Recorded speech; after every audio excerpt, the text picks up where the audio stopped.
Hey everyone, it's Jenny from jccards.com. I'm joining you today to show you how to create a card using some of the new goodies from the May 2018 Catherine Pooler Designs Wild and Wonderful release. Today's video is part of a blog hop, and you'll find the other stops on the hop in the description box below, as well as a link to the supplies. My card today focuses on the wonderful Wildflowers 6x8 stamp set. It's a layering stamp set with a number of small and large florals, each with 2 or 3 layers. But I'm actually going to only be using the solid part of the layers in my card today. I'm using a panel of cold press watercolor paper. I'm actually using Canson XL here. You can use whatever you want. And I'm positioning my stamp in my mini MISTI in the center of the card. I'm using the largest of the florals. And I'm inking it up with Catherine Pooler ink in Be Mine. And then I'm using one of the brand new colours, which is Grape Crush, which is a great bright dark purple. And I'm just tapping it into the centre of the flower. I'm then going to spritz it 2 or 3 times with a distress sprayer and stamp it onto the cardstock. I'm leaving it down for a short period of time just to let the water soak in and let the colours blend on the stamp. And when you lift it up, you get this great watercolor look with very minimal effort.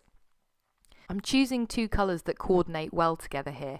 And when they blend together on the stamp, you get a great mix of kind of purple and pink.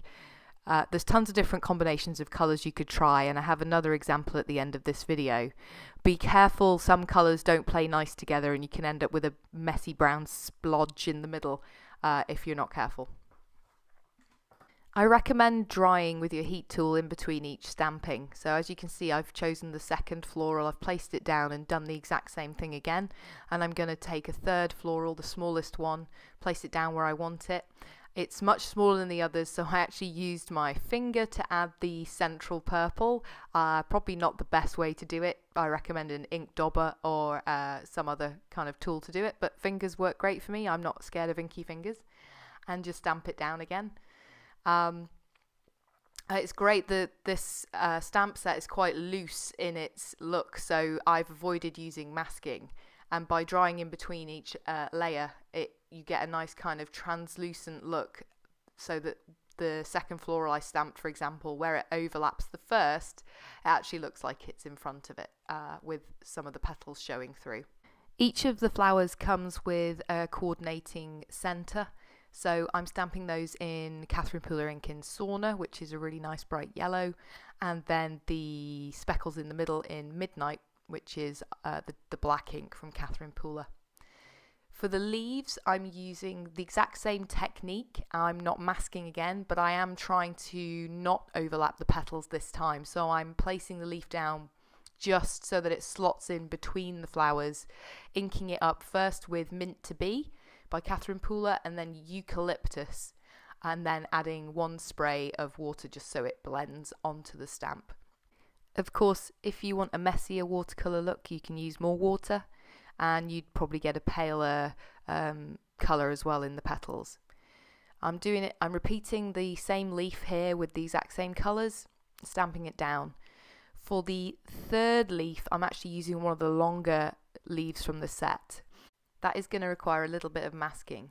This stamp set comes with coordinating dies, so I've used a full sticky post-it note as my masking paper, and I've die cut the far right floral from that to act as a mask, and then I'm stamping the leaf down so that way there's no overlap. But this is very basic masking, not too much hassle, especially if you have the coordinating dies. I wanted to keep this card pretty simple and almost one layer, so I'm creating a focal point towards where my sentiment's going to be by stamping down the stems. I've inked them up in Mint to Be and added a touch of eucalyptus just towards the top to act as a shadow underneath the floral. And I haven't added water to the stems, I've just stamped them.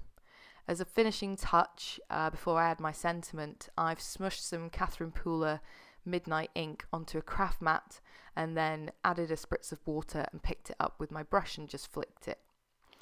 For the sentiment, there's some great words in the stamp set that you can pull together and create a phrase. I'm using the main word in the stamp set, and inking it up in Catherine Pooler Midnight ink, which stamps really crisply.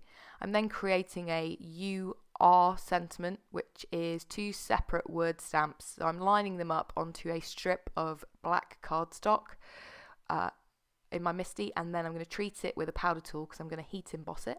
So I'm inking it up in Versamark ink, stamping it down, and then I'm going to heat emboss it in white embossing powder and then trim it out.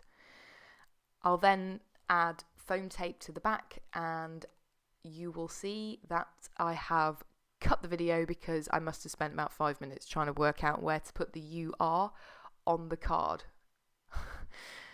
It's, you know, always one of the struggles I have is working out where to put the sentiment at the end. But there you go. I'm sure you can relate. For my card base, I'm using £110 Nina Solar White, which is 11 by 4 1/4, folded in half and scored. I've trimmed down the actual watercolor panel itself to just smaller than the front, and I'm adhering it directly with glue runner to keep this pretty simple. I'm then going to adhere my sentiment, as I mentioned, after much deliberation, with foam tape onto the front. As a finishing touch, I'm going to add Pretty Pink Posh sequins in sparkling clear in 6mm and 4mm. You'll see in a minute another colour combination that I mentioned. It's actually the first card I created, which was a similar design, but it uses Catherine Pooler inks in Shea Butter and Rockin' Red in the centres, which blend together to give a really nice, rich, kind of orangey colour. And for the leaves, I used green tea and a touch of eucalyptus.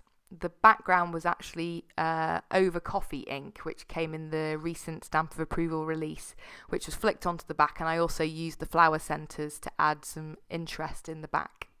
And that's it. I hope you've enjoyed.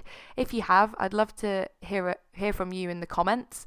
The link to the blog post where you'll find some other cards that I've created is also in the description below.